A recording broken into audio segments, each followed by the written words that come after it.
Assalamualaikum warahmatullahi wabarakatuh. Selamat datang para penonton yang budiman. Pada video kali ini saya akan membahas mengenai topik yang sangat penting dan relevan di zaman serba digital ini, yaitu mengenai etika bermedia sosial. Di era informasi yang serba cepat ini, media sosial telah menjadi bagian yang tak terpisahkan dari kehidupan kita.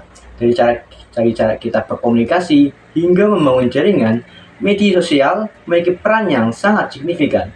Namun, penting bagi kita untuk menggunakan platform ini dengan bertanggung jawab dan etis. Di video ini, saya akan menjelaskan beberapa hal yang penting dalam bermedia sosial sehingga saat kita bermedia sosial tidak melakukan hal-hal yang merugikan diri kita sendiri maupun merugikan orang lain. Hal penting yang pertama adalah menghargai privasi. Nah, setiap orang pasti memiliki privasi. Privasi adalah hak setiap individu. Pastikan untuk selalu menjaga informasi pribadi kita dan orang lain.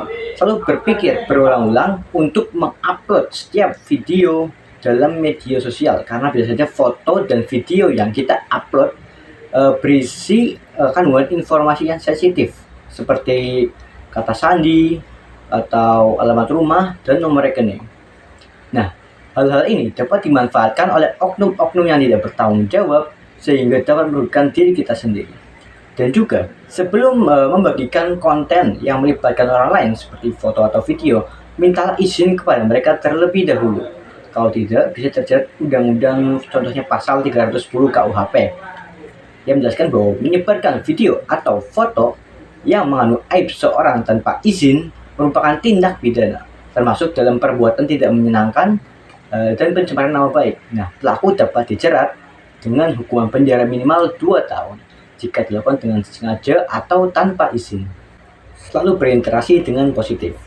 Nah, di media sosial seharusnya menjadi tempat yang positif, berisi dengan komentar-komentar yang konstruktif dan hindari kata-kata yang bisa menyakiti perasaan orang lain. Nah, apabila Anda tidak setuju dengan pendapat seseorang di media sosial, sampaikanlah dengan cara yang sopan dan menghargai. Jangan pakai kata-kata yang buruk atau umpatan, karena itu sangat menyakiti hati orang lain.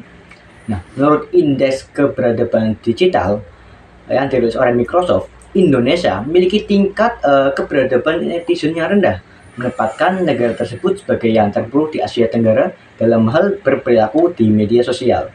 Nah, laporan ini didasarkan pada survei yang dilakukan pada tahun 2020 dan menunjukkan bahwa netizen Indonesia sering terlibat dalam berbagai perilaku seperti penyebaran hoax, ujaran kebencian, diskriminasi, dan cyberbullying. Nah, hal penting selanjutnya adalah menghindari misinformasi.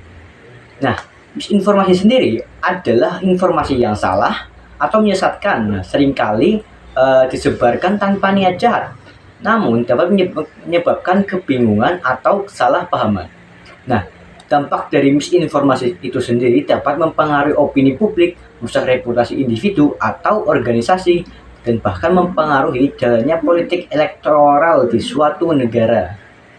Nah, penyebaran misinformasi ini sangat cepat karena sepanjang internet dan infrastruktur media sosial memungkinkan misinformasi menyebar dengan cepat, seringkali tanpa verifikasi yang memadai dari penerima informasi tersebut. Dalam dunia yang penuh dengan informasi, penting untuk memastikan kebenaran suatu berita sebelum membagikannya. Jangan terlibat dalam penyebaran hoax, fitnah, atau informasi yang belum terverifikasi. Nah, setiap pengguna media sosial dapat berperan dalam memerangi misinformasi dengan aktif melakukan verifikasi informasi dan tidak terlibat dalam penyebaran konten yang belum terverifikasi.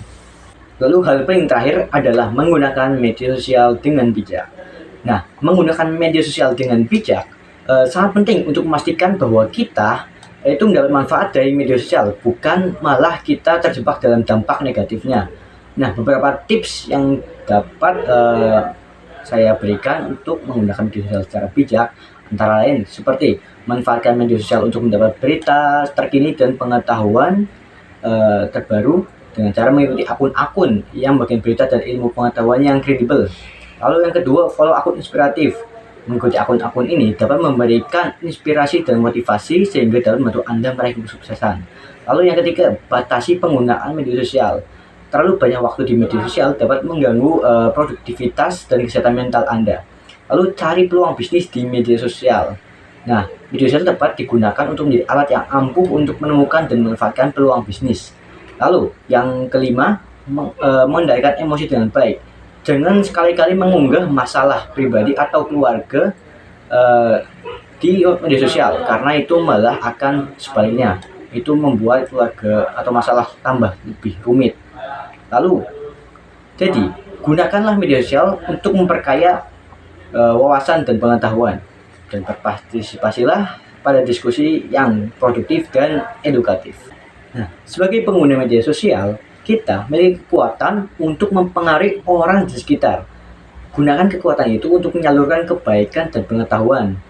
Nah, jadilah contoh yang baik dalam berperilaku dan berkomunikasi di media sosial. Nah, media sosial adalah cerminan dari diri kita di dunia maya. Maka dari itu, mari kita gunakan media sosial dengan bijak dan bertanggung jawab, sehingga kita dapat menciptakan lingkungan digital yang sehat dan positif. Terima kasih telah menonton video saya. Sampai jumpa di video berikutnya. Sekian dari saya. Wassalamualaikum warahmatullahi wabarakatuh.